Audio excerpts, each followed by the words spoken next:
Shalom sahabat-sahabat Yesus dimanapun berada. Kembali kita bertemu dalam renungan singkat Sahabat Yesus Ministry. Renungan kita pada kali ini berjudul Ajaran Palsu. Namun sebelumnya kita baca terlebih dahulu ayat renungan firman Tuhan di dalam Kisah Para Rasul 20 ayat yang ke-30. Demikian firman Tuhan. Bahkan dari antara kamu sendiri akan muncul beberapa orang yang dengan ajaran palsu mereka berusaha menarik murid-murid dari jalan yang benar dan supaya mengikut mereka. Sahabat-sahabatku, ada beberapa poin yang akan kita bahas pada kesempatan kali ini. Yang pertama, bahkan dari antara kamu sendiri. Coba perhatikan kata dari antara kamu sendiri. Ini jelas menunjuk bahwa pengajar sesat bukan dari luar kita. Pengajar sesat itu bukan dari luar kekristenan, tetapi justru dari dalam kekristenan itu sendiri. Ya, ajaran sesat itu datang dari orang yang mengaku bahwa dirinya adalah seorang Kristen, adalah seorang hamba Tuhan atau pendeta dan sebagainya, yang sejatinya padahal mereka ini bukan hamba Tuhan, namun adalah hamba setan. John Calvin berkata, ini sangat menyedihkan karena ada beberapa serigala di dalam. Dan dengan demikian menyembunyikan mereka di bawah gelar kependetaan. Mereka menunggu kesempatan di mana mereka mungkin akan menyakiti. Itu yang dikatakan oleh John Calvin. Bandingkan dengan Matius 7 ayat yang ke-15, di mana firman Tuhan mengatakan bahwa kita harus waspada terhadap nabi-nabi palsu yang datang dengan menyamar seperti domba. Tetapi sesungguhnya mereka adalah serigala yang buas. Kemudian poin yang kedua, ajaran palsu. Apa itu ajaran palsu? Ajaran palsu adalah ajaran yang bengkok, ajaran yang berbelok atau menyimpang dari ajaran yang benar atau sesungguhnya.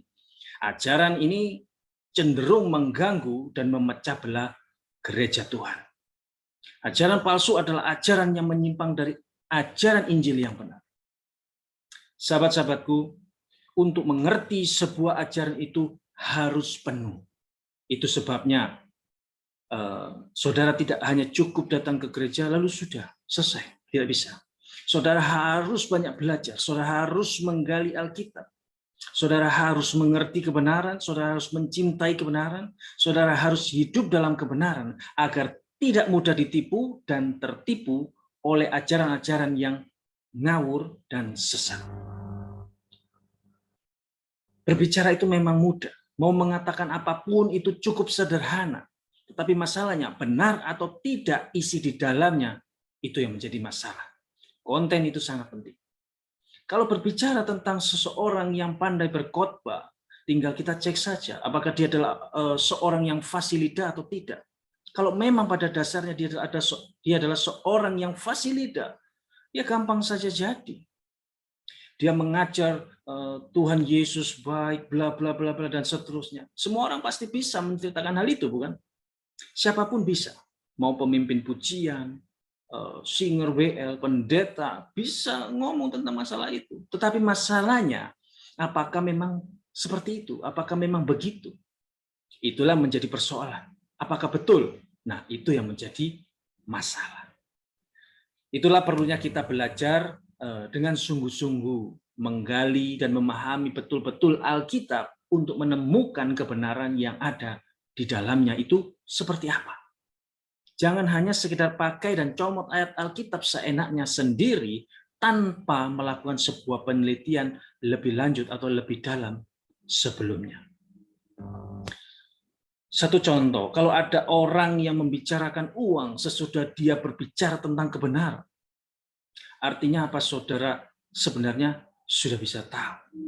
Dan yang pastinya bisa mengenali dong. Iya kan? Nah, itu satu contoh kasus yang sederhana. Ini orang kok uang melulu ya?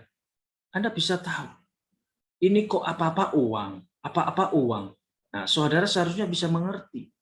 Ada something yang salah ini. Oh, ternyata ajarannya sangat materialistis. Contoh lagi, ketika ada ajaran yang mengatakan bahwa hidup ikut Tuhan, jalan akan serba mulus. Siapa yang sakit pasti sembuh. Siapa yang miskin pasti kaya.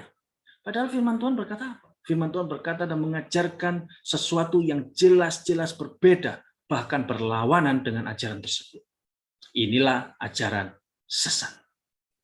Karena dengan jelas Alkitab mengajar, siapa ikut Tuhan harus sangkal diri, pikul salib setiap hari. Sangkal diri dan salib di sini berbicara tentang sesuatu yang negatif. Itu menunjuk pada penderitaan. Lukas 9 ayat 23 berkata, kata Yesus kepada mereka semua, setiap orang yang mau mengikut aku, mengikut Yesus, ia harus menyangkal dirinya, memikul salibnya setiap hari, dan mengikut aku. Artinya, sebagai orang Kristen, kita tidak hanya hidup yang mulus-mulus saja, hidup tanpa beban. Justru hidup seorang Kristen sejati adalah tidak jauh-jauh dari yang namanya penderitaan. Dianugerahkan bukan hanya supaya selamat saja kita ini, tapi juga menderita untuk Dia. Filipi 1 ayat 29. Sebab kepada kamu dikaruniakan bukan saja untuk percaya pada Kristus, melainkan juga untuk menderita untuk Dia. Amin. Ya. Ajaran sesat akan terus ada dan akan terus berkembang biak sampai nanti pada puncaknya. Nah, kalau pemahaman kita ini lemah, maka kita akan mudah sekali dihabisi dan ditipu oleh ajaran-ajaran sesat. Untuk itu sahabat-sahabatku, kita harus menguatkan pemahaman kita. Dan satu-satunya cara adalah membaca Alkitab, mempelajari Alkitab dengan benar, dengan sungguh-sungguh. Bukan bacanya sekedar baca ya, tetapi tidak mendalami dan tidak memahami. Ini berbahaya. Kalau seperti itu namanya baca mantra. Dan Alkitab bukan mantra, tetapi perenungan dan pertanggungjawaban, sehingga tidak mudah disesatkan. Haleluya, amin. Tetap semangat, tetap percaya kepada Tuhan Yesus, apapun yang terjadi. Tuhan Yesus memberkati. Shalom.